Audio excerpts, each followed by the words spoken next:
semua berkata luar biasa. Tetapi ada salah satu bapak-bapak berkata biasa di luar. Tadi sini saya coba, rupanya tidak ada yang biasa di luar. Luar biasa semua. Amin. Bapak Ibu yang dikasihi oleh Tuhan, mari kita merenungkan satu bagian firman Allah yang sangat terkenal sekali. 1 Korintus pasal 13 ayat 4 sampai 7.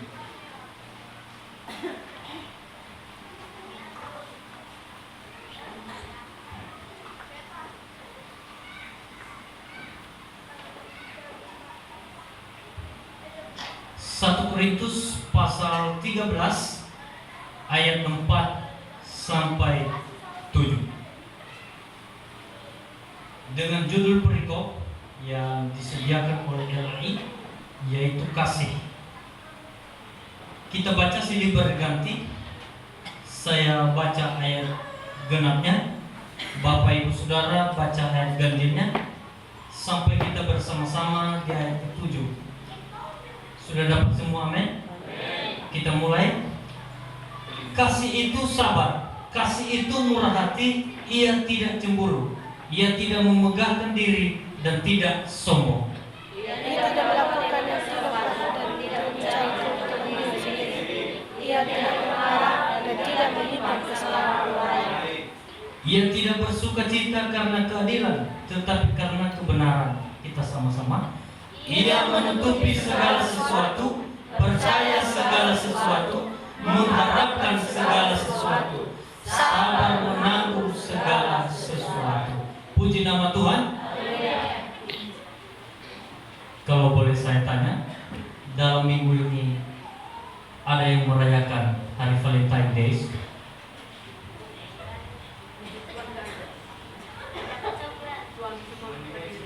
Hah? Kalau ada yang merayakan, nanti coklatnya tinggalkan di depan ini ya. Nah, hari Valentine Day artinya apa? Hari kasih sayang. Hari kasih sayang. Kenapa kita merayakan? Saya lihat di medsos ada banyak yang merayakan hari kasih sayang, hari kasih sayang. Dasar kita apa? Kita sebagai orang percaya, perlukah kita merayakan itu? Dasar kita melakukan itu kasih Allah di dalam Kristus yang kita alami, dan kita mengasihi Allah dan mengasihi juga sesama. Dalam minggu ini istri saya berkata, "Bang, masa nggak tahu ini tanggal 14 Februari?" Saya tahu. Apa itu? Bilang hari kasih sayang. Mana coklatnya? Aku bilang, kalau hanya hari ini saya kasih, berarti kasih saya, kasihku kepada Anda hanya sekali setahun. Sementara cinta saya kepada istri saya setiap detik. Jadi bukan sekali setahun. Cinta itu bukan musiman, saudara. Setiap saat, setiap detik. Bayangkan kalau istri saya tidak jumpa 1 jam saja, serasa setahun. Bapak Ibu yang dikasihi oleh Allah, hari ini kita telah membaca bagian firman Allah, dan saya berbicara mengenai kasih. Dan ini sangat terkenal sekali. Tidak ada orang Kristen yang tidak mengenal yang namanya kasih. Hanya pertanyaannya, sudahkah kita melakukannya atau enggak? Nanti saya uraikan, ada 14 ciri-ciri kasih di sini. Nanti kita checklist kalau ada di dalam hidup kita. Kalau belum ada, berarti kita tambahkan dalam hidup kita supaya lengkap, sempurna kasih itu di dalam hidup kita. Amin. Dan hari ini saya akan memberikan satu tema, yaitu gaya hidup yang memiliki kasih. Gaya hidup orang yang memiliki kasih. Ada 3 hal yang mau saya sampaikan di sini. Yang pertama, ciri-ciri kasih. Kemudian, kasih itu bukan alternatif, tetapi akumulatif. Dan yang ketiga adalah kasih itu dikerjakan, bukan hanya ditengok saja. Saya mulai dari ciri-ciri kasih. Kasih itu sabar. Dalam bahasa Yunani, Alkitab kita ditulis dalam dua bahasa. Kalau Perjanjian Lama ditulis dalam bahasa Ibrani, kalau Perjanjian Baru ditulis dalam bahasa Yunani. Dalam bahasa Yunani, akar kata sabar itu identik dengan tali. Saudara tahu tali layang yang ditarik-tarik itu? Nah, makanya diterjemahkan dalam bahasa Indonesia, sabar itu dikaitkan dengan panjang. Makanya ada panjang sabar, tidak ada lebar sabar. Ada pernah dengar itu? Tinggi sabar ada? Dalam sabar? Tebal sabar? Ada, hanya panjang sabar. Berarti semakin panjang tali itu di dalam hati kita, maka kesabaran kita semakin panjang. Kalau pendek tali itu di dalam hati kita, maka kesabaran kita pendek. Kalau tersinggung sedikit langsung tonjok, tali di hati kita cuma segini. Pendek dia. Senggol sedikit langsung tonjok. Nah, itu kesabarannya pendek. Jadi orang yang memiliki kasih, yang pertama dia sabar. Kemudian kasih itu murah hati. Apa arti murah hati? Kalau dikatakan ibu ini murah hati, berarti ibu ini hatinya murah. Sesuatu yang murah gampang didapat. Kalau dipajak-pajak, yang murah itu yang paling laris. Ada yang 3.000, tapi sesuatu yang mahal susah didapat. Susah didapat. Contohnya yang murah, bakso itu termasuk murah. Mungkin kalau saya minta kepada Bapak Ibu, tolong belikan aku bakso, mungkin rame-rame Bapak Ibu menawarkan saya, ayo saya yang beli, karena murah. Coba kalau saya tawarkan, beli saya pesawat, pasti ada yang berkata, saya aja belum punya. Bapak Ibu yang dikasihi oleh Allah, murah hati artinya hati itu gampang tergerak. Murah hati artinya gampang terbuka. Kalau hatimu tergerak, otomatis tanganmu juga tergerak. Kalau hatimu terbuka, otomatis dompetmu juga terbuka. Tetapi sebaliknya, kalau hatimu tertutup rapat-rapat, dompetmu pun sudah dari sedetik ditambah lagi PIN, tambah paspor lagi, artinya tidak bisa terbuka lagi. Kenapa? Karena belum ada kasih. Jadi orang yang memiliki kasih, dia murah hati. Kemudian Bapak Ibu yang dikasihi oleh Allah, tidak cemburu. Cemburu ini susah melihat orang lebih dikit. Dia tidak nyaman. Contohnya si A memakai baju yang baru, dia tidak senang. Itu cemburu. Contohnya salah satu teman kancing bajunya lebih satu, dia cemburu, tidak nyaman. Jadi cemburu ini susah melihat orang senang, senang melihat orang susah. Tetapi orang yang memiliki kasih, dia tidak cemburu. Justru dia senang kalau orang lain berhasil. Ini orang yang memiliki kasih. Bangga kalau ada orang yang sukses.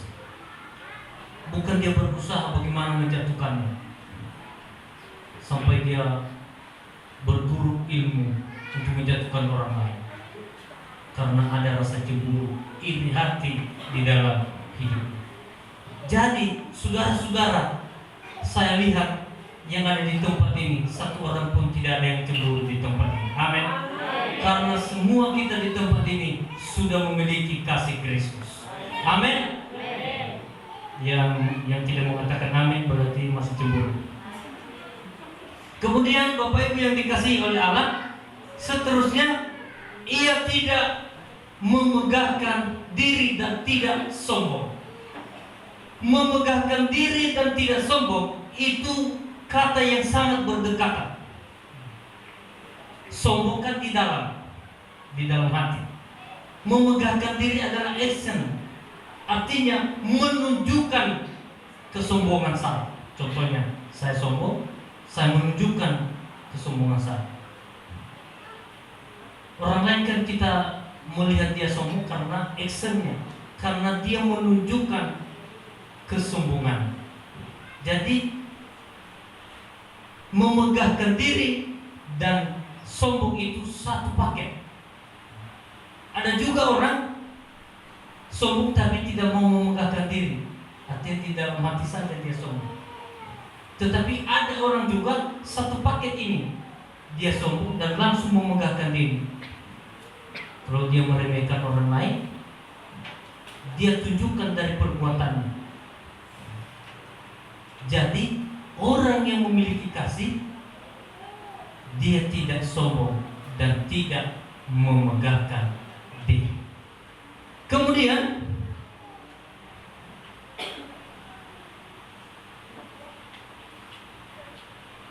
ia tidak melakukan yang tidak sopan, dan ia tidak mencari keuntungan diri sendiri. Sopan, Bapak Ibu Saudara, artinya adalah tindakan menghormati sesama manusia apapun status sosialnya. Menghormati sesama manusia. Contoh, ada nyonya, di situ ada bibi yang sedang duduk. Lalu nyonya berkata, "Permisi, Bi." Itu artinya sopan. Kepada binatang sopan enggak? Enggak mungkin. Sana ada anjing namanya nama anjing bapak kembali Winky. Sopan kita di situ? Nggak mungkin.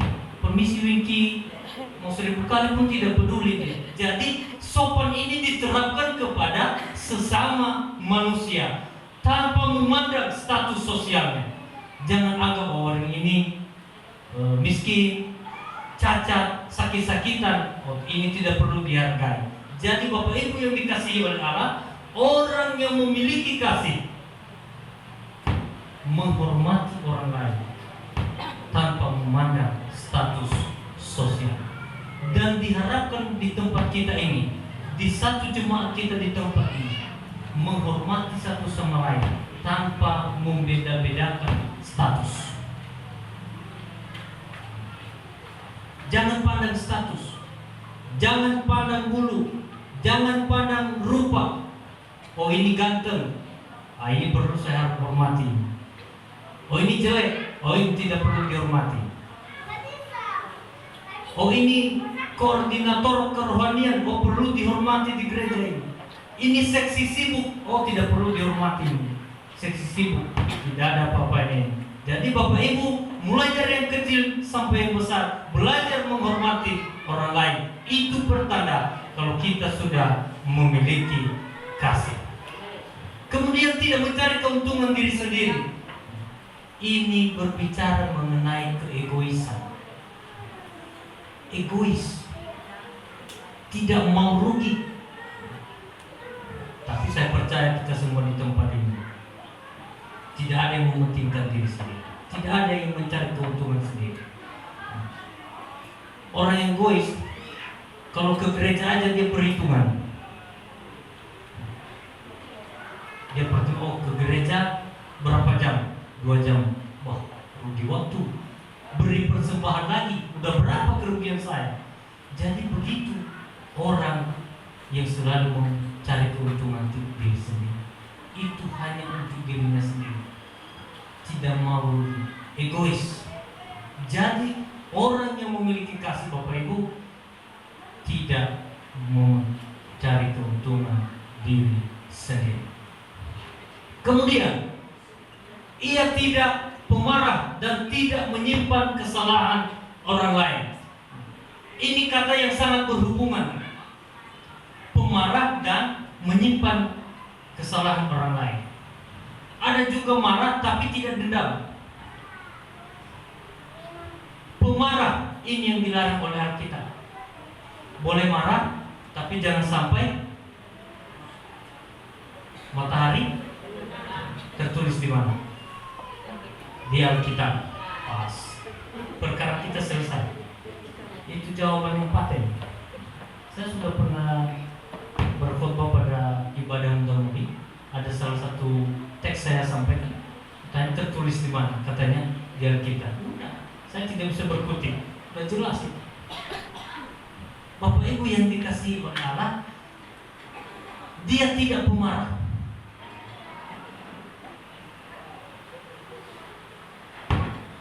Marah adalah sesuatu. Ada juga marah dalam kasih, ada juga marah bukan di dalam kasih. Ada perbedaan. Marah di dalam kasih artinya membuat orang lain baik. Tetapi kalau marah bukan di dalam kasih, memuaskan, melepaskan saja. Pokoknya orang itu mau apa, pokoknya saya melampiaskan emosi saya terhadapnya. Jadi ada memiliki kasih, dia tidak pemarah dan tidak menyimpan kesalahan orang lain. Ada juga ini, dia simpan dulu, menabung, lalu sudah jatuh tempo, genap waktunya, terus dibayarnya bersama dengan bunga-bunga. Ini menyimpan kesalahan orang lain. Ditabung dulu, awas, 3 kali lagi kalau lakukan mampus. Ini dendam. Jadi kasih ini tidak menyimpan kesalahan orang lain. Seterusnya Bapak Ibu,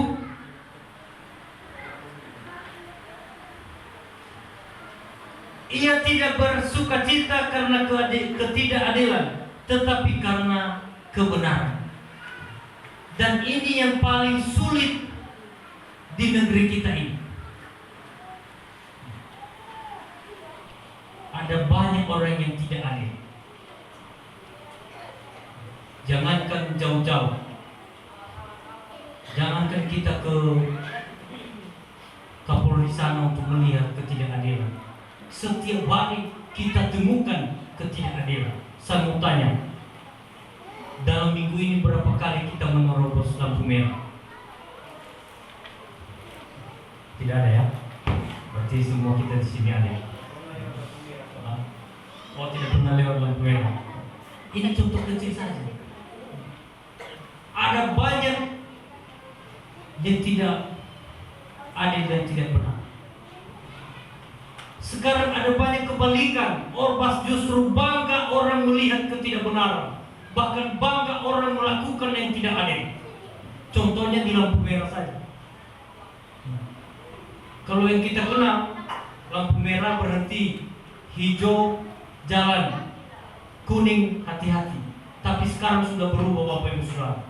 Kalau saudara perhatikan di lampu merah, merah sekarang jalan, hijau tancap, kuning siksa. Sudah berubah sekarang peraturan lalu lintas. Buktinya banyak orang yang menerobos lampu merah. Berarti tidak taat pada kebenaran. Orang selalu mempertahankan ketidakbenaran, selalu berbuat adil. Tidak adil ini contohnya kalau sesuatu pembagian. Kalau si A dikasih 1, si B dikasih 5, ini tidak adil. Kalau A 1, B juga 1. Jangan pandang, oh ini saudara, oh ini keluarga, oh maka saya berikan juga kasih kepada. Jadi itu namanya tidak adil. Dalam rumah tangga pun, kalau si A dibeli baju baru, si B tidak dibeli baju baru, maka dia berkata, oh tidak adil Bapak ini. Jadi Bapak Ibu yang dikasihi oleh Allah, sekalipun semua orang tidak mengalami kebenaran, tetapi kita anak-anak Tuhan yang sudah memiliki kasih, kita tetap mempertahankan kebenaran. Walaupun pada saat ini betapa susah kita bertahan untuk benar. Kalau di lampu merah sering sekali saya di klakson panjang. Itu menunjukkan terobos. Saya masih lampu merah. Memang sulit kita mempertahankan kebenaran. Pada semua nengok dan pada masih lampu merah. Kalau mau lampu merah apapun saya tidak mau terobos. Mau klakson panjang pun saya tetap bertahan. Kecuali kalau sudah hijau baru saya bertahan. Bapak Ibu yang dikasihi oleh Allah, orang yang sudah memiliki kasih berarti dia tidak bersukacita karena ketidakadilan, tetapi karena kebenaran. Saudara pernah dengar tingkat-tingkat kebenaran? Kebenaran itu ada 3 tingkat. Kebenaran indrawi itu yang pertama. Kebenaran indrawi yang kita lihat, yang kita dengar, yang kita raba. Kebenaran indrawi ini belum tentu kebenaran ilmiah. Kebenaran indrawi berkata matahari terbit dari timur, terbenam dari barat. Tetapi kebenaran ilmiah berkata bukan bumi yang berputar, bukan matahari yang bergerak.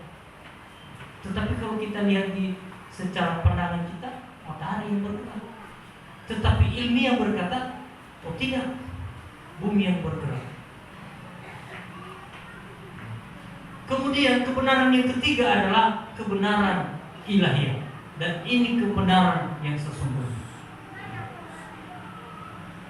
Walaupun kebenaran ilmiah, indrawiyah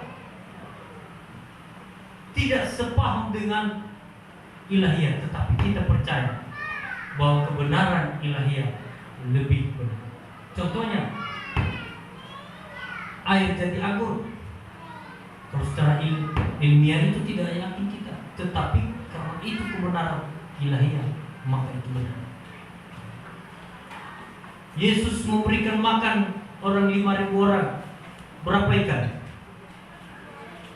5 ikan 2? Oh iya, saya selalu terbalik. Mungkin karena di kampung saya ini lebih banyak ikan daripada roti. Ada yang kena tilah hewan. Kalau musim panas itu lebih gampang mencari ikan daripada roti. Mungkin kalau di sana Yesus mengadakan mukjizat, pasti dia berkata 5 ikan 2 roti. Tetapi karena di Israel lebih susah mencari ikan daripada roti, maka 5 roti 2 ikan. Itu kebenaran ilahiyah. Sekalipun kita tidak melihat waktu itu, tetapi kita percaya. Orang yang sudah memiliki kasih, dia tidak bersukacita karena ketidakadilan, tetapi karena kebenaran. Kemudian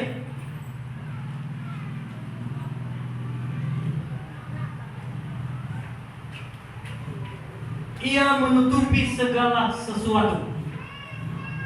Menutupi segala sesuatu, Bapak Ibu yang dikasihi oleh Allah, ini lawan kata daripada menyebarkan sesuatu. Itu gosip. Tetapi ini menutupi. Ada ayat berkata, kasih menutupi banyak sekali dosa. Artinya kita tidak, kekurangan orang lain tidak membuat kita untuk tidak mengasihi dia. Kita tetap mengasihi dia. Menutupi kekurangan bukan berarti kita kompromi dengan kekurangannya. Tidak. Hanya kita tidak sebarkan kekurangannya. Contohnya, salah satu contoh anak kecil, contohnya lari-lari di depan ini pada waktu ibadah. Karena orang lain, oh apa nih ibadah kali. Tetapi orang tuanya berkata, lihat anak saya berani tidak malu-malu kan. Orang lain sebut, tetapi dia senang. Kenapa? Karena dia mengasihi anaknya. Demikian kita, kalau ada kasih di dalam diri kita, sekalipun apapun kekurangan orang itu, kita tetap mengasihi dia. Amin. Di tengah-tengah kita ini ada banyak orang yang banyak kekurangan. Bapak Gembala pasti banyak kekurangannya di sini. Hamba-hamba Tuhan banyak kekurangannya. Dan demikian juga Bapak Ibu di tempat ini pasti banyak kekurangannya. Tetapi ketika kita sudah memiliki kasih, kita mampu menerima kekurangan satu dengan yang lain. Kemudian Bapak Ibu yang dikasihi oleh Allah,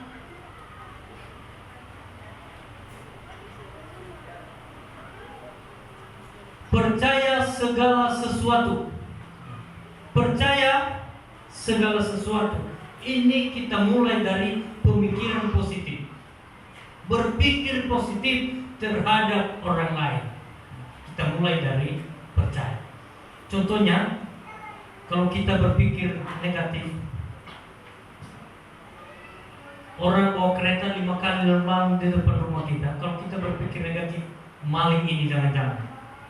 Tetapi kalau berpikir positif, oh ini ngetes kereta baru. Ini berpikir positif.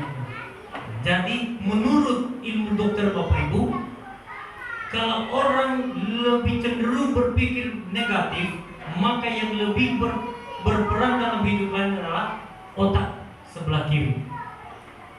Nanti Bapak Ibu cek.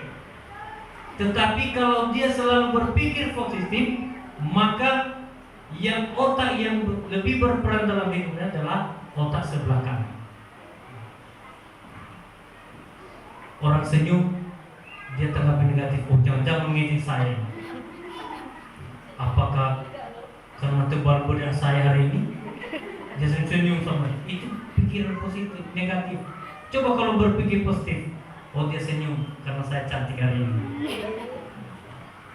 Jadi Bapak Ibu yang dikasihi oleh Allah, orang yang memiliki kasih tentu selalu berpikir positif terhadap orang lain. Jangan langsung ditanggapi dulu negatif. Contohnya ada orang datang di depan pintu, ngotot-ngotot ada map di tangannya. Oh, jangan-jangan ini proposal, minta uang. Kalau kita berpikir positif, oh bawa cek ini. Jadi Bapak Ibu berpikir positif dimulai dari percaya. Kemudian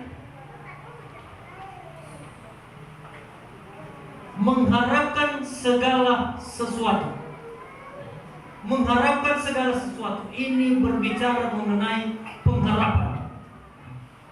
Pengharapan itu selalu menyangkut sesuatu yang belum ada, tapi kita yakin pasti ada. Belum ada, tetapi kita yakin pasti ada. Ini pengharapan. Orang yang sudah memiliki kasih memiliki pengharapan yang jelas. Kenapa orang di luar sana sikit-sikit langsung bunuh diri? Karena tidak ada pengharapan di dalam hidup. Cepat putus asa. Lawawa ketabat dunia, itawi baginya bodoh. Kenapa? Karena tidak ada pengharapan. Saudara tahu apa lambang pengharapan? Logo daripada pengharapan. Ibrani 6 ayat 19. Itu logo pengharapan. Kita baca sama-sama. 3, ya. Pengharapan itu adalah sauh yang kuat dan aman bagi jiwa kita yang telah dilabuhkan sampai ke belakang kami.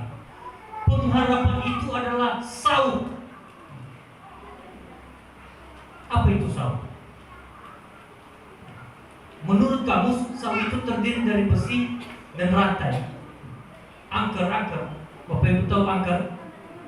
Daripada susah memahaminya, nanti pulang gereja pergi ke kedai langsung beli bir angker. Di situ ada 2 gambar angker. Tapi jangan bilang sama yang punya kedai, Bu, mau beli minuman pengharapan. Dia tidak tahu itu. Beli, di situ ada 2 lambang. Kenapa sauh menjadi lambang pengharapan? Ketika kapal berlabuh, sauh tidak kelihatan, ya kan?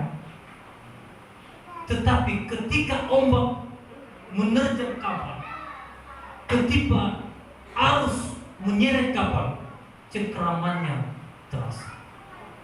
itu susah. Cengkeramannya terasa. Memang dia tidak terlihat, tapi terasa. Itu pengharapan. Contohnya, semoga contoh ini masih relevan sampai hari ini. Kenapa ibu-ibu di akhir bulan diam-diam santai-santai ngutang di warung tetangga? Karena dia mengharapkan gajian. Jadi ada harapan. Walaupun yang diharapkan belum muncul, yang diharapkan belum ada, tetapi ngutangnya mantap. Karena ada harapan. Jadi Bapak Ibu yang dikasihi oleh Allah, jangan kita kehilangan pengharapan. Amin.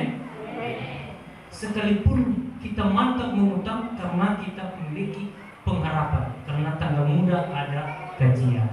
Itu pengharapan. Walaupun belum muncul, seakan-akan sudah kita peroleh. Itu pengharapan. Pengharapan kita, keselamatan kita kepada Kristus, bahwa ketika kita meninggalkan dunia ini, kita kemana? Ke surga. Itu pengharapan kita. Jangan sampai kita kehilangan pengharapan. Jangan karena kesulitan dunia ini kita kehilangan pengharapan. Jangan karena kesulitan ekonomi lalu kita kehilangan pengharapan. Tetap berpegang pada pengharapan. Memang pengharapan itu tidak kelihatan, tetapi terasa bagi jiwa kita. Amin. Kemudian Bapak Ibu yang dikasihi oleh Allah, yang terakhir, kembali ke Korintus pasal 13.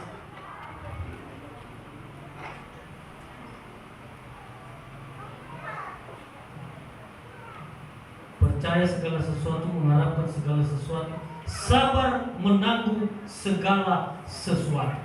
Ini kata sabar ini 2 kali muncul. Apa maknanya? Kalau Alkitab mencatat sesuatu, pasti ada makna. Di ayat pertama tadi dia berkata sabar. Di ayat terakhir kita hari ini dia juga berkata sabar menanggung segala sesuatu. Kalau kata sabar di awal, itu sabar terhadap orang. Kalau orang lain menyakiti kita, contohnya kita sabar.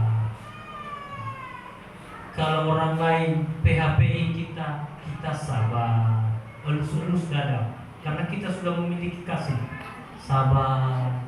Jadi kalau muda-mudi diputusin oleh pacarnya, sabar. Sabar. Kalau dikecewain sama pacar, sabar. Kalau tidak ada uang belanja, sabar. Sabar yang terakhir, sabar terhadap segala sesuatu. Sabar terhadap keadaan. Kalau macet, sabar. Terlambat gajian, sabar. Ini sabar yang terakhir. Dikecewakan orang lain, sabar. Sakit-sakitan, sabar. Gak mungkin bunuh diri, itu gak sabar namanya. Mendahului kematian. Sabar.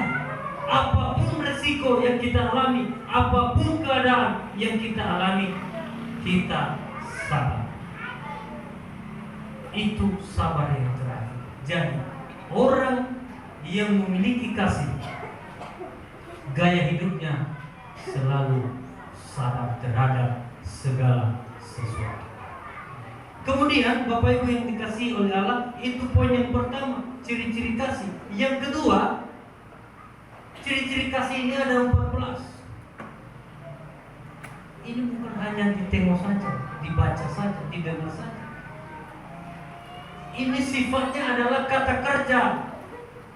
Kalau di bahasa Yunani, ini bersifat kata kerja. Berarti kasih itu dikerjakan, dilakukan dalam kehidupan kita. Amin. Ada 14 ini, ada 14 poin. Jadi kita checklist, kalau sudah kita lakukan checklist, berapa yang sudah lolos kita di sini. Yang belum kita perjuangkan, kita lakukan. Kemudian kasih ini bukan alternatif saja, bukan hanya salah satu yang kita lakukan. Dari 14 itu berarti saya sudah melakukan kasih, bukan. Jadi ke-14 keseluruhan ini yang disebut akumulatif daripada kasih. Kalau salah satu kurang, berarti itu bukan kasih. Contohnya, kalau kita buat kue bolu, resepnya ada beberapa kan. Gak mungkin kalau hanya gula ikut, oh ini kita kenakan kue bolu. Tepung saja bukan kue bolu. Kue bolu berarti paduan dari beberapa resep. Nah, demikian juga kasih ini. Ada 14 resepnya. Jadi jangan kehilangan salah satu. Hilang satu berarti belum lengkap kasih. Saya percaya Bapak Ibu yang dikasihi oleh Allah, semua yang ada di tempat ini hari ini, inilah gaya hidup kita sebagai orang-orang yang percaya kepada Yesus. Mari kita berdoa. Bapa di sorga, kami bersyukur pada siang hari ini Tuhan.